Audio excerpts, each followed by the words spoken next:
Where our backyards meet the backwoods, Hi, Blossom. some familiar figures have long made themselves at home. We as humans have created pretty much the perfect habitat for deer.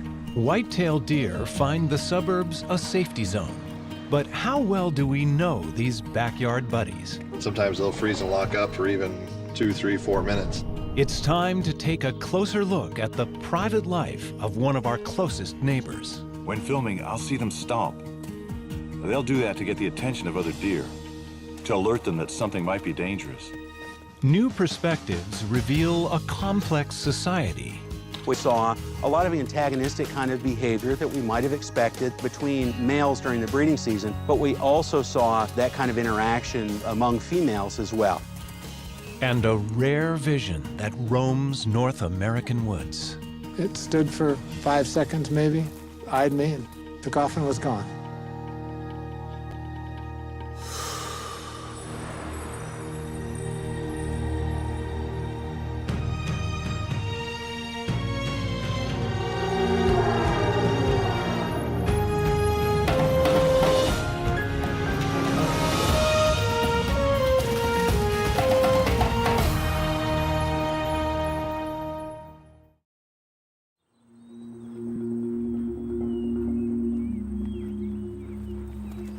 For 3 million years, they've roamed the woodlands.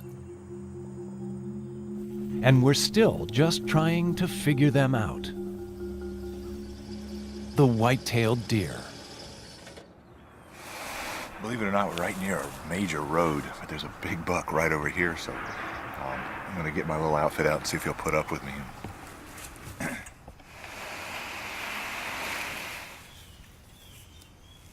Cameraman Mark Emery has been filming whitetail for the past decade, tracking them through forests and meadows.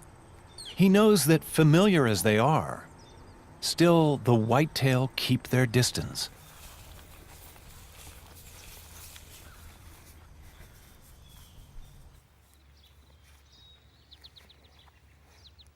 Every time Mark films them, he gets a first-hand glimpse of their jittery grace. I've been coming in this area for about 2 weeks now, just sitting with these guys. And we sat here about 20, 30 minutes before they came up to eat grass right in here. And as long as you make your movements very slow and take your time, they'll stay around for a while. And if you do something a little goofy, boom, they'll take off. For Mark, it's a familiar pattern when man meets deer. The quick head jerk. The skittish movement. The gaze into the distance. All the senses are at work.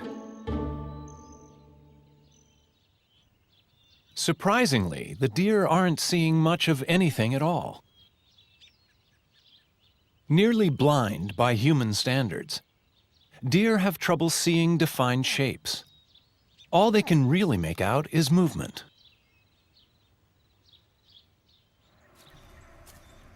To compensate, they've developed their other senses. Their hearing is finely tuned, and their remarkable sense of smell can pick out odors hundreds of yards away.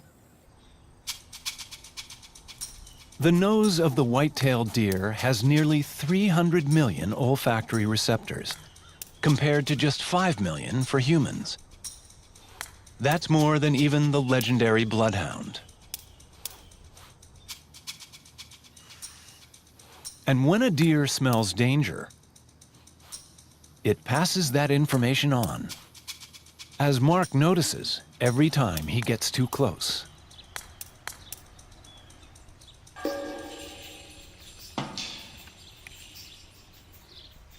When filming, I'll see them stomp. They'll do that to get the attention of other deer, to alert them that something might be dangerous.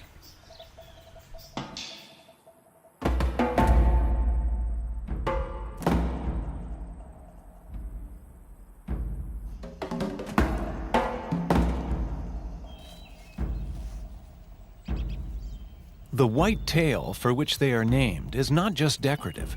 It's a key feature for communication.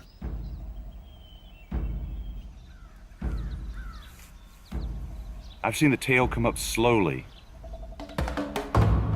as though the deer is saying, I see something I don't really care for.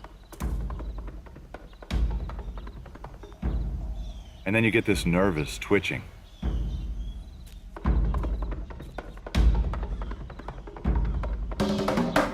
When the tail goes up, it's a signal for all around. A white flag saying time to retreat.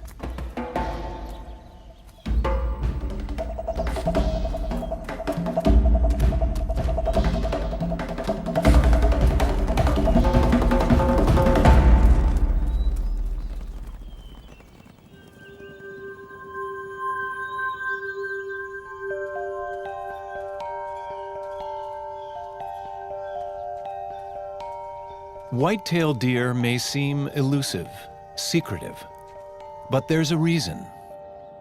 They live on the boundaries, the borderlands, making a home for themselves in the places between worlds, the spaces between the wilderness and the man-made.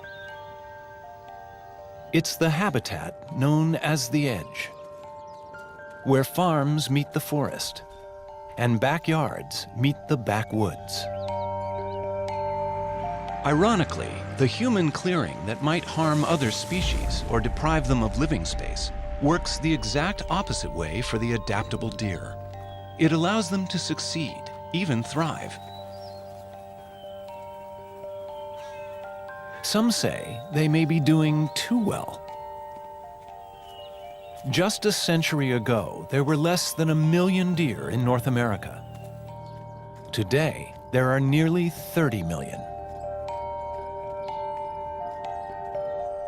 No wonder it seems they're moving in right down the block.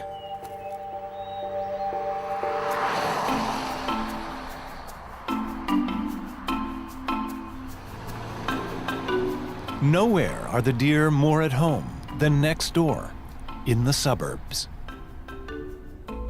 We as humans have created pretty much the perfect habitat for deer. These are areas that have a wide diversity of plants that deer can eat versus, say, a rural forest. One town that knows all too well about the deer, Cayuga Heights, New York. We know that in Cayuga Heights, in general, we have about 100 deer per square mile. What we need is far less than 100 per square mile, probably more like 5 per square mile.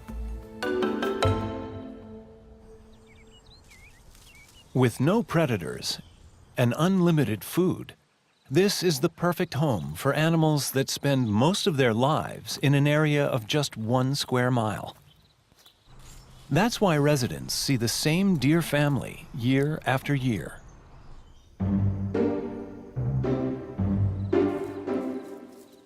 They walk through my yard and eat everything here. It's almost like watching them come into a buffet. I'll pull up into the driveway and see 8 to 10 deer, and they kind of look at me like, hey, welcome home. So there's some deer up here in the yard, and we're gonna go try and get them on film. We gave cameras to a number of Cayuga homeowners over a 3-month period to capture the behaviors they see every day. The goal? To gain a new understanding of wild deer's actions in the suburban world. Well, good morning. I think this one's a little timid. The first places the deer show up? Anywhere there's something edible. What makes the whitetail such a challenge to backyard gardeners is they eat almost anything. Nearly 600 different species of plants, grasses, acorns, fruits. In times of scarcity, they will consume twigs and bark, even poison ivy. Incredibly, they've also been spotted eating nestling songbirds. And very little deters them.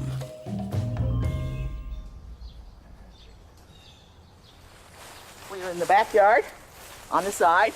The fence is 6 feet high, and they have jumped over it, which amazed us. As you can see, we had to install this fence to keep the deer out of our yard. This is a 6-foot fence, which actually is somewhat inadequate. White-tailed deer will jump in the wild.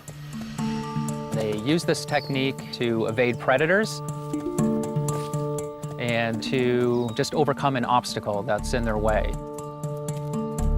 We had to build a really tall fence because deer were continuously jumping over it.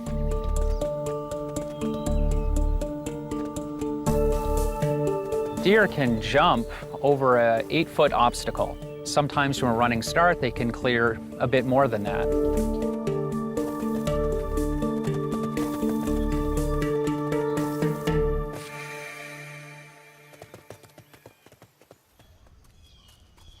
It's no wonder a fence isn't much of a deterrent.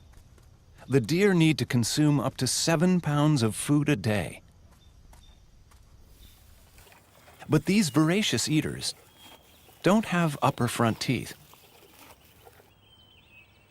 They chew by pressing their lower incisors against a pad on the upper gum.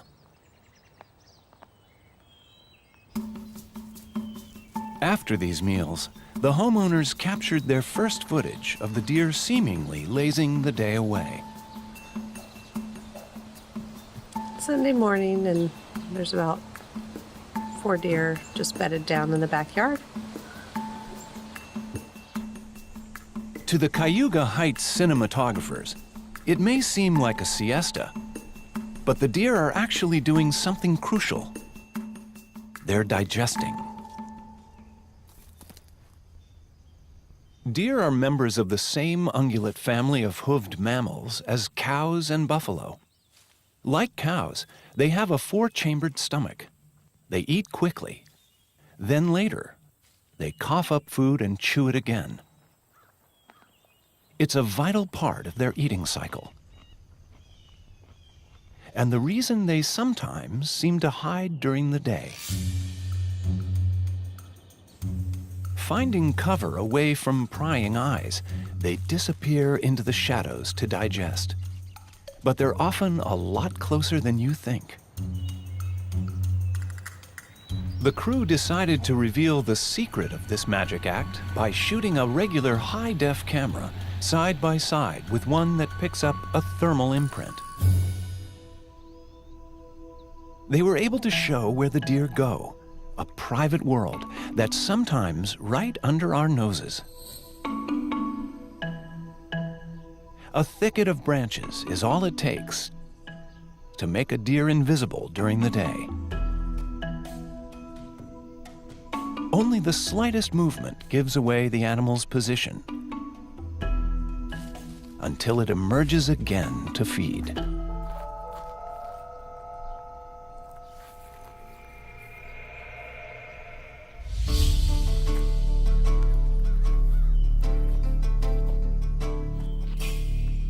The hunt for food brings the whitetail into our lives. And right alongside our roadways. But it's not a death wish that brings them here. This is another edge where they actually thrive. They can be along the side of the road for a number of reasons, but in general, it's about the growth along the edge of the road. What happens is you get more sunlight coming to that area. You'll see all these trees are pushing more branches out, competing for the sunlight along that edge, and you've got fresh growth and all kinds of things. So animals tend to cruise these edges looking for food or nutrition. Here along the roads, deer are walking a fine line, and that line can be deadly. In a suburban environment, deer have to cross roads all the time. Deer vehicle collisions comprise most of the mortality in these areas. But evidence of a deer's adaptability is they get to learn cars and what motor vehicles mean. The older deer tend to cross these roads very cautiously.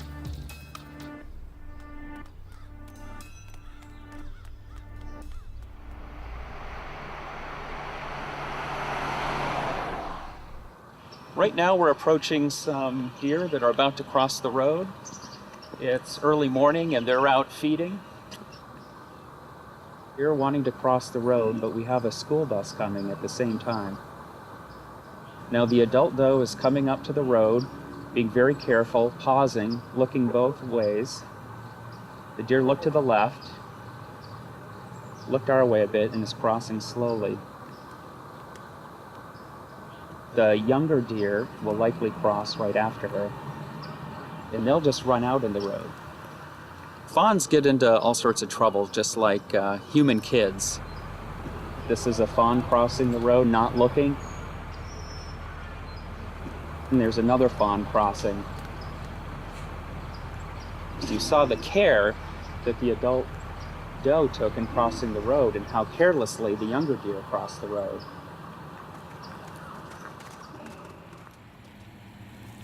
Fawns and does alike. The survivors learn how to live on this dangerous boundary.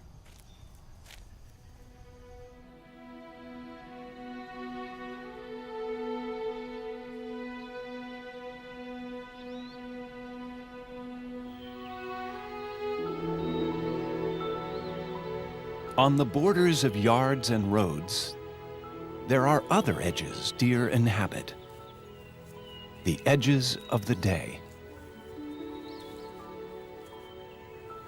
Deer have natural rhythms throughout the day, and the period that they're most active is in the early morning or the late afternoon. And that's when they do a lot of their feeding. And this behavior is known as being crepuscular. Crepuscular. Creatures of the shadows, of the dawn and the dusk. Whitetail are perfectly adapted for those hours. Their camouflage blends in, and it's the time their vision actually works best. Attuned to the gathering darkness.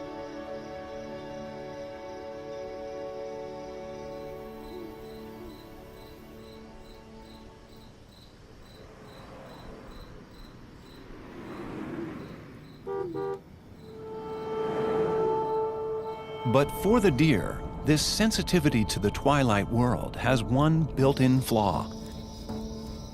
The famed deer in the headlights effect. Deer are interesting. They have extremely good night vision, and a part of the reason for that is they have more rods than cones. And what rods do is they collect more light.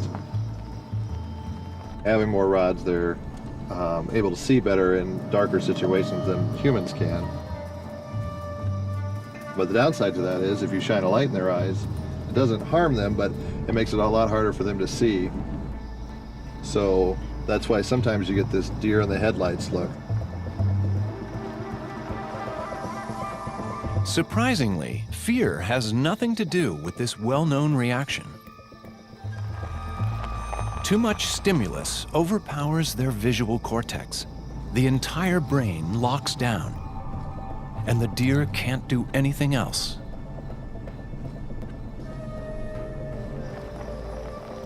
Sometimes they'll freeze and lock up for even 2, 3, 4 minutes. Oh, there's a deer right there. So right now we've got this light shining on this buck here. You know, he's kind of trying to figure out what's going on. If you notice, he'll just kind of get a little confused and just stand staring kind of off in the distance while you have that light on him. And sometimes, you know, in this situation, this deer didn't get too weirded out by it, but, you know, sometimes it can last for a couple minutes where they'll just stare into the light, kind of confused.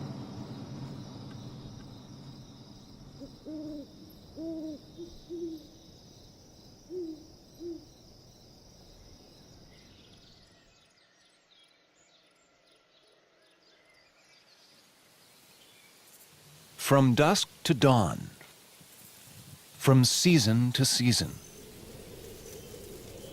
In a life that spans just over a decade, the deer remain all around us. And at no time are they more visible than during the rut, the breeding season that begins each autumn. The rut marks a time when deer become less cautious and more active. So bucks, when they're normally very secretive, tend to be out and about and more visible.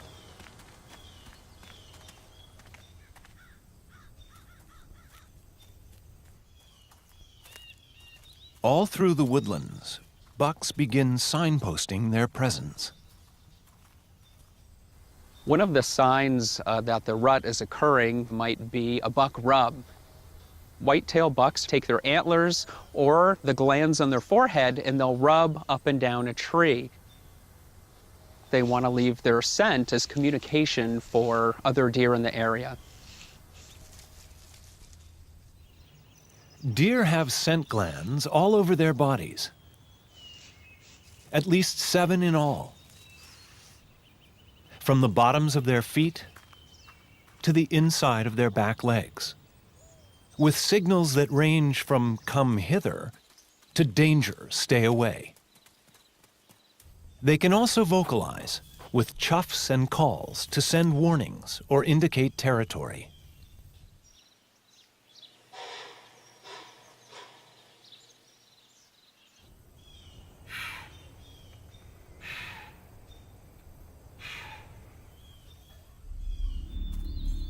And all these signals come into play during the rut. The rut is an interesting time of year. There's a very small window where these females or does come into heat. You have 5 days or 6 days where all these animals come into heat all at once. So these bucks are spending every waking hour trying to breed as many does as possible.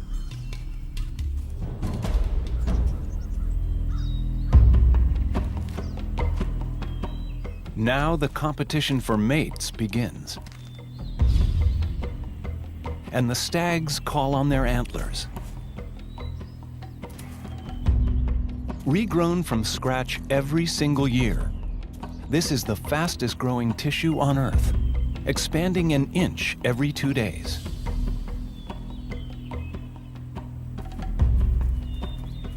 Equipped with their very first antlers, youngsters try a little tentative sparring.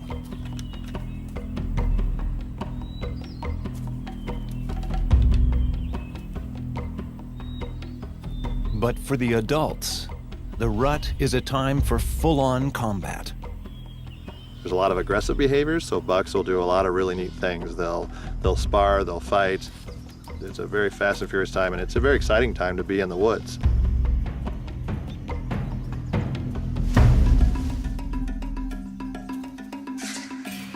The battle has all the ritual steps of a duel. The slow approach.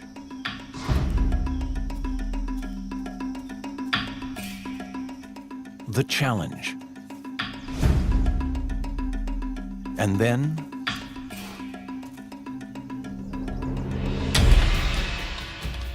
the clash.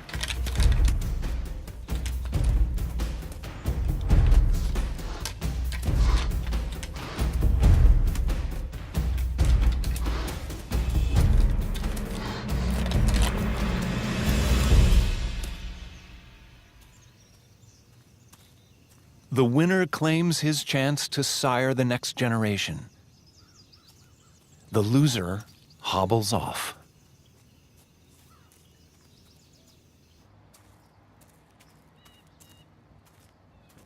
Nowadays, the rut is not just the call of the wild. It's seen in parks and backyards. Cornell ecologist Bernd Blossy has found a buck on the prowl, on the fairway of a local golf course. So we're in the middle of the rut, and I just spotted a buck here that is guarding a doe. What they typically do, they try to isolate a doe that's in the right stage of the estrus cycle, and then they spend a significant amount of time with her, guarding her, fighting off any other bucks until she is ready to be bred. He's watching us, but I've seen him glance over to his left side too, as if there's a doe that's still bedded down. So that's his prize right now, and he doesn't want to leave his prize alone. See how he's looking over to his left side? He's not ready to leave. So we can try to sneak around and see whether she's still there. He may be staring at her.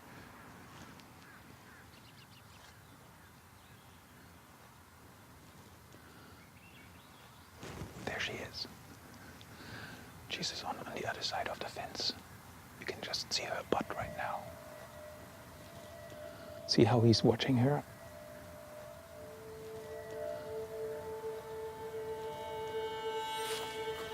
She just ran away. He will try to go around and cut her off, and he will just use his nose to figure out where she is. Because there's such a small window of time when does come into heat, bucks want to be sure they don't miss their chance.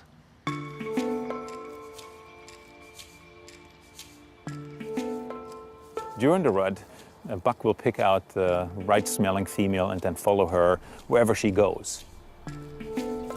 The buck is in lockstep with that female. You have a big buck out standing in the open. The does are being chased around all day long, and you can see deer activity all over the place.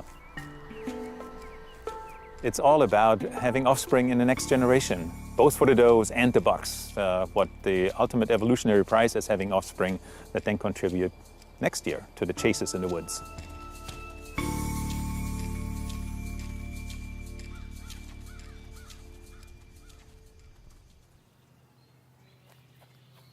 While the clashes of the rut get so much attention, other interactions between deer remain more mysterious.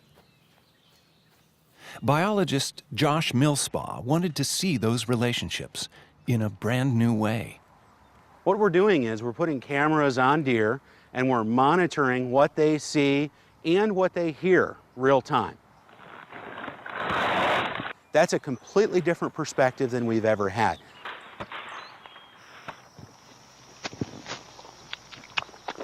The footage that we got showed far more social interaction and sociability than we would have expected in deer. The cameras picked up a whole range of social signals.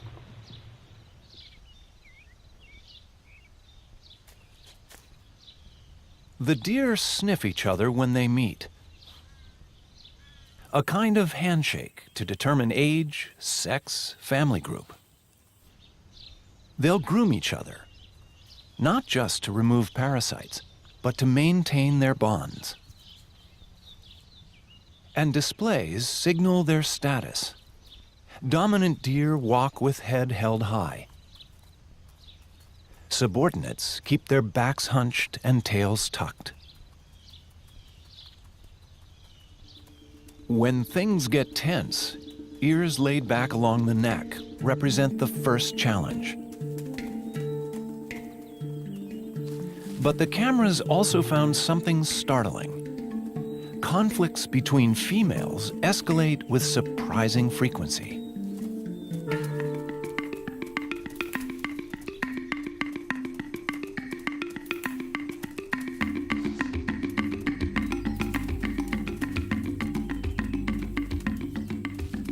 We saw a lot of antagonistic kind of behavior that we might have expected between males during the breeding season.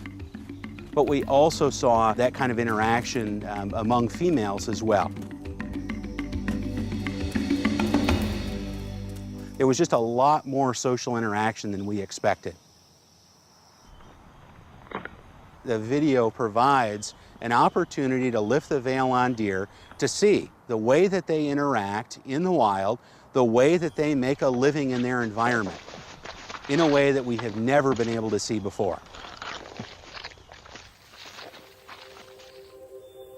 If Millspaugh is learning how deer interact with each other, Our suburban observers back in Cayuga Heights have been using their cameras for nearly 2 months to gain insight into another aspect of deer behavior: the way deer handle the threats around them. This is McEwen, family dog, and coexists with the deer. Doesn't think they should be on his property, so he chases them just a little bit. And I'm hoping to videotape the dog interacting with the deer. As the home footage shows, the whitetail are surprisingly canny. Okay, McEwen, go get him. Deer can learn and adapt to a suburban environment. They can get to know individual dogs and which ones are okay and which ones aren't. Over time, they might become habituated to the dog and become okay or not afraid. The deer stop and turn and look at him as if to say, okay, we're done with our chase for the day. Because he only goes just to the edge of our property line, and then the deer seem to know. And another example might be deer not being afraid because they know the dog is on a leash and it can only go so far. So here's Trigger, and he needs to go out in the backyard. A lot of deer out there. He chases them. As you can see, this one didn't even move. The deer clearly grasp the limits of the danger.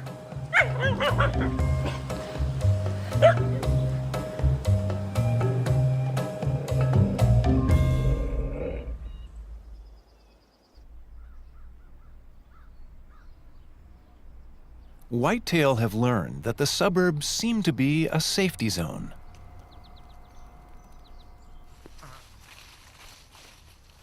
Ecologist Bernd Blossy wants to see how deer handle an unexpected threat.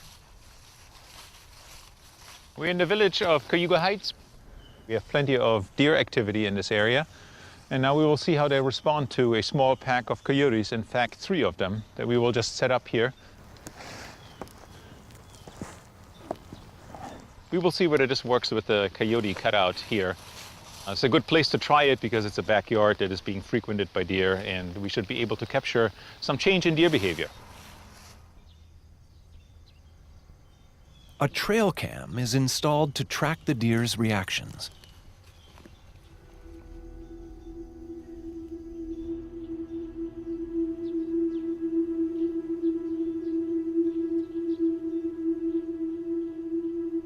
It's just a couple of hours after we left, and this big monster buck shows up, and he's eyeing the coyotes here.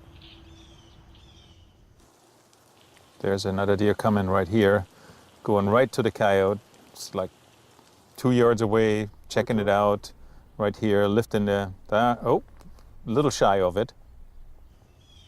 You can kind of see here, this animal is cautious. Something is new in the yard. There are silhouettes there.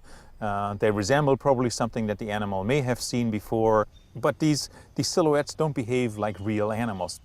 They're not turning around, they're stationary. So now the animal figured out this is a non-threatening situation. The deer are smart enough to learn what poses a real threat and what doesn't.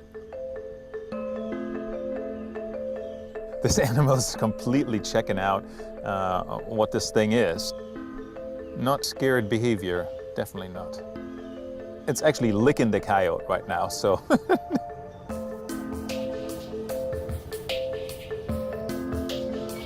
So it's very clear that they're adaptable.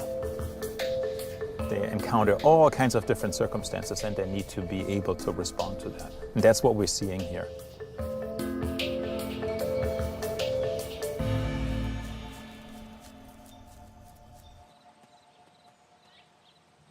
Deer are always adapting, always responding to their environment.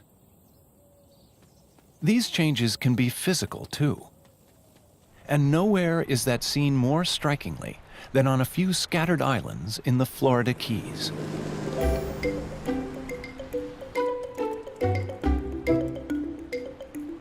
They're called key deer, the whitetail in miniature. Key deer have been on the Florida Keys for the last 10,000 or so years. 10,000 years ago, the last glaciers melted and caused sea levels to rise, and in essence, they were trapped on this chain of islands. It's believed that they came from the mainland, Florida, though some also believe maybe they came from Cuba. The majority of them are found on two islands, Big Pine and No Name Key. Tiny worlds cut off from the outside, islands push evolution to extremes. Larger animals tend to shrink over generations. In a world of limited resources, the only sensible solution is to get smaller.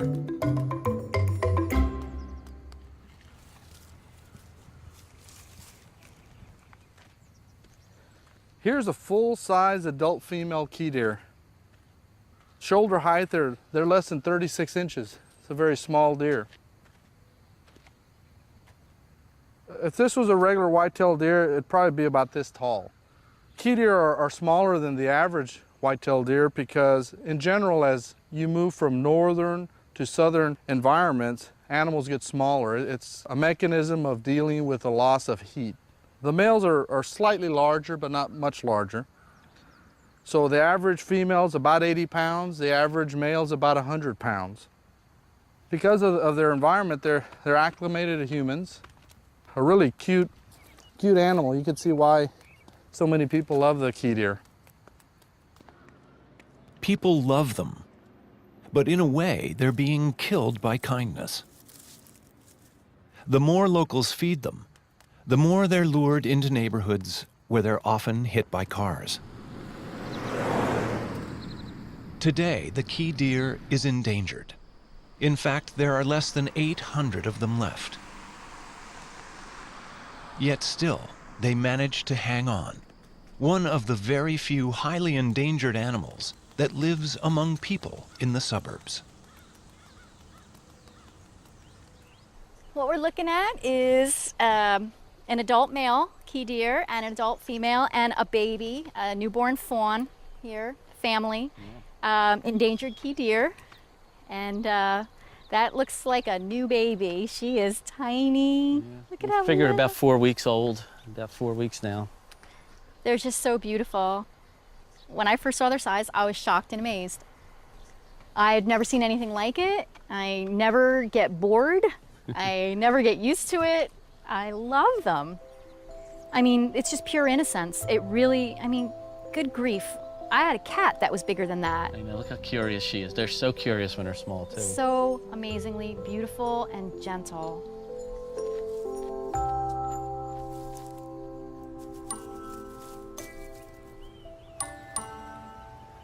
The greatest trait I admire about the key deer population is the fact that they're very resilient. And the Florida Keys, in fact, has changed dramatically in some cases in the last 100 years. And so being able to adapt to those changes and continue to survive is truly remarkable for this deer population.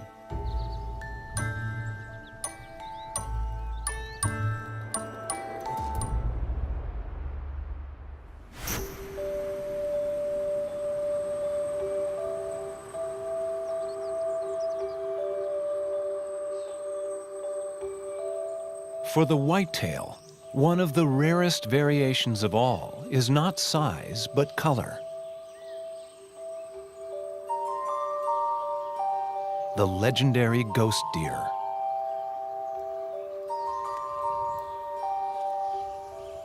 Photographer Jeff Richter has been tracking this mysterious presence in the northern woods for over a decade.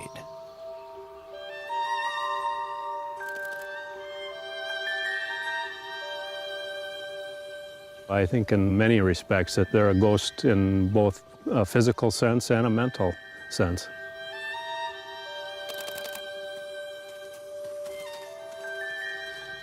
These deer are white because they do not have melanin within their system. That is a recessive gene, and it is relatively rare. In the human population, about 1 out of 20,000 people will be albino. Same is about true with mammals.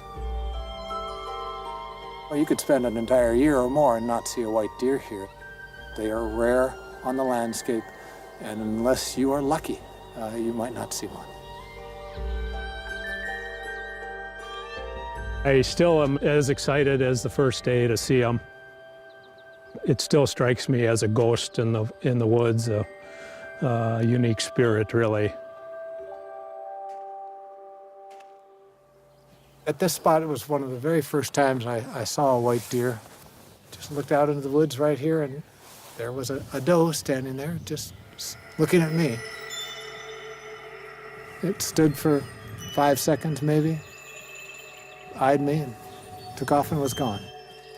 Even though it's bright white, it was still gone. It was a magical moment, and that's pretty imprinted on my mind. I can still see that white deer standing right over there right now.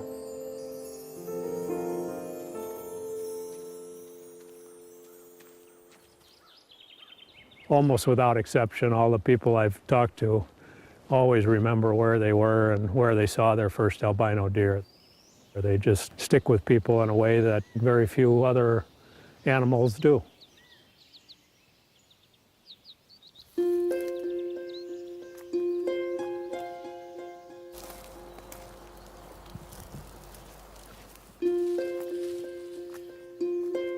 We've spotted an albino here. I'm gonna see if I can get a little closer.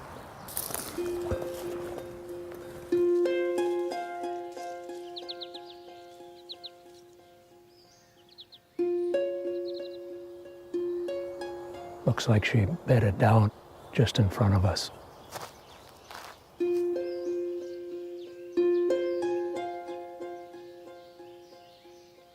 All of a sudden here you see this animal that's just pure white, pink nose. Doesn't really even look like a deer in a lot of respects. Oh, there she goes. Thank you, girl.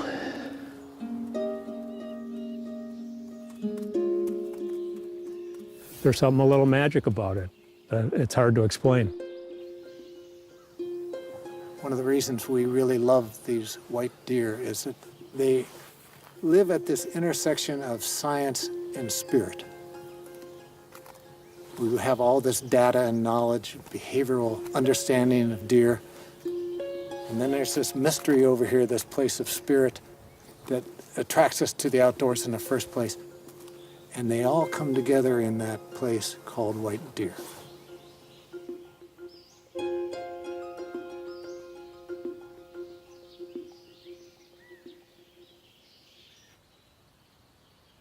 The white deer may cast a certain spell, but all deer have their own special moment of magic.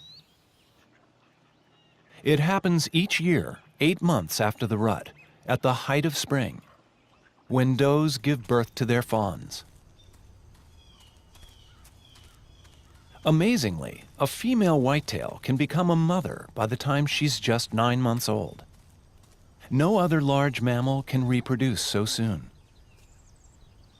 And an adult doe can give birth to singles, twins, or triplets. In the forests of Wisconsin, a group of scientists are in search of these newborns. They want to tag and study them, but the fawns aren't easy to track down. We've walked over fawns 2 and 3 times before we found them. People have almost stepped on them before they see them. For the first few weeks until they gain their strength and their speed, they hope that the predator or whatever danger will just pass them by. Fawns are great at hiding, and they have one secret trick.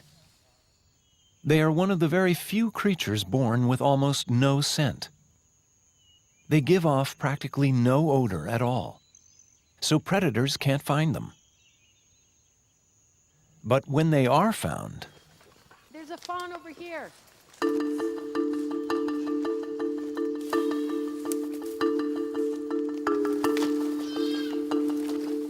the fawns have almost no defenses. Give me the mask, give me the mask, give me the Get those legs under him. They can't even count on their mothers to stand guard.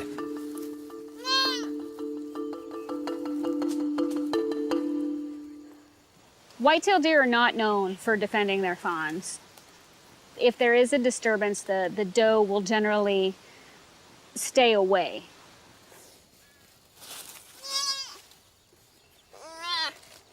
Bleating, that's the noise that they make. That's an alarm call. It's trying to get either the doe's attention or to warn any twin that may be in the area that something bad is happening. They rely on their hearing a lot more than they do their eyes, and we put the blindfold on them, but that doesn't mean that they still don't know what's going on. Their camouflage is really rather remarkable when they lay completely flat in litter like this. If they were solid, this reddish-brown color, it would be a lot easier to spot them. But with the light colors, it just helps break up their shape and mix in with sunlight to help camouflage them even more.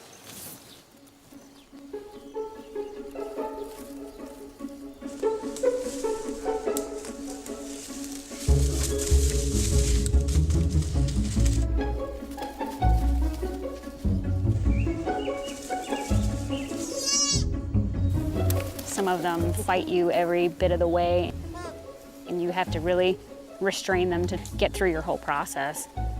I tend to like it better that way, and it feels like their survival instinct is a little more developed.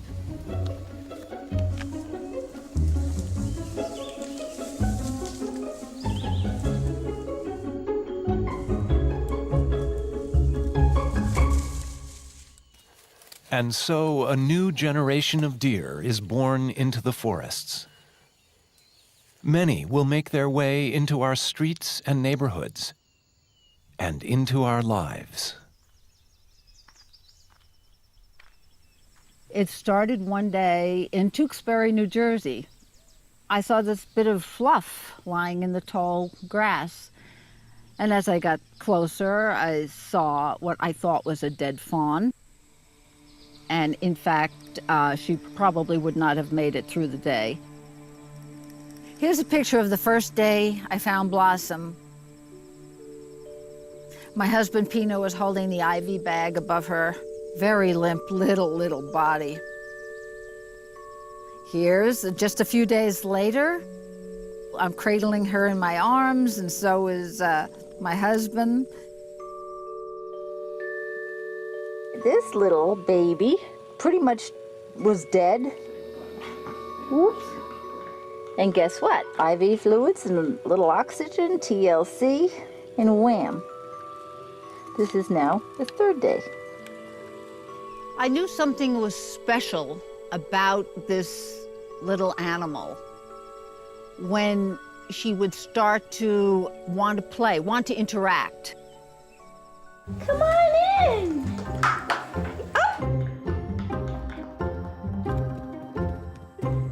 Her curiosity was so deep.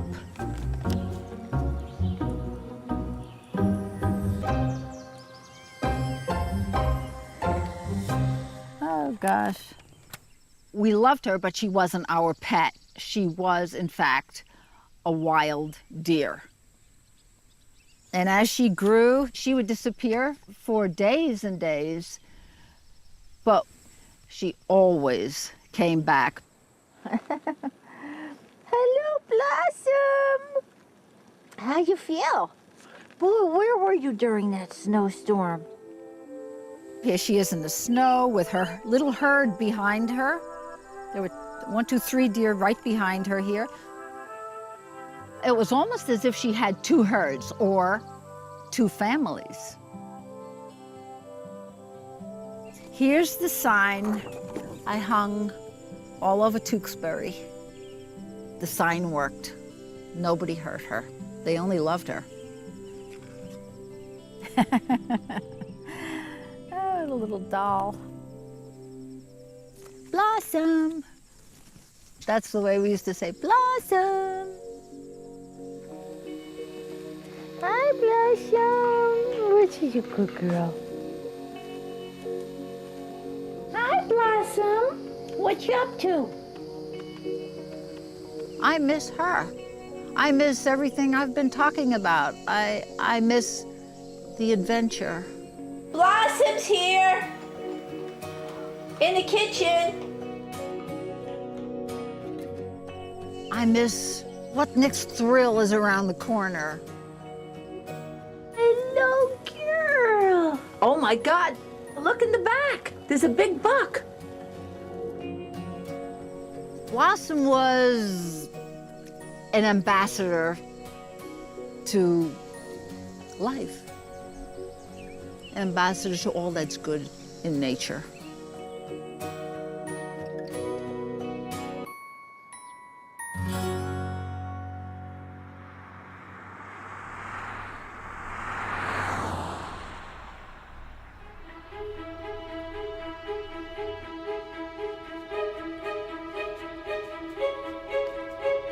Present as the whitetails are around us, they are never domesticated, never truly tamed.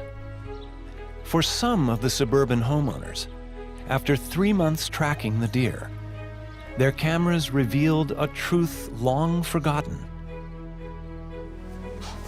Oh, there's one hiss at us.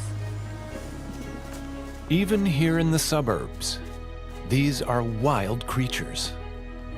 Filming the deer gave me a little bit more insight into what they're doing besides just eating the gardens that I created.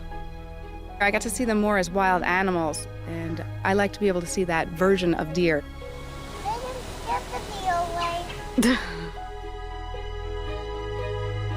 Right outside the window,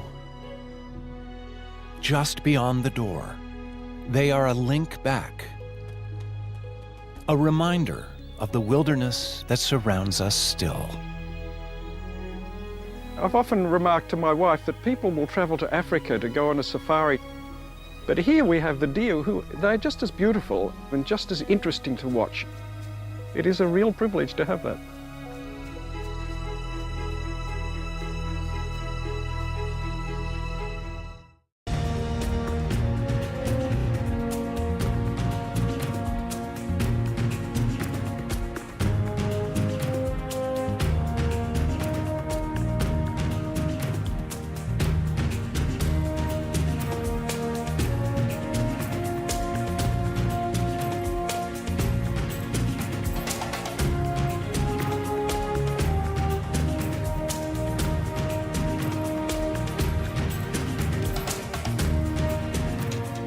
To learn more about what you've seen on this nature program, visit pbs.org.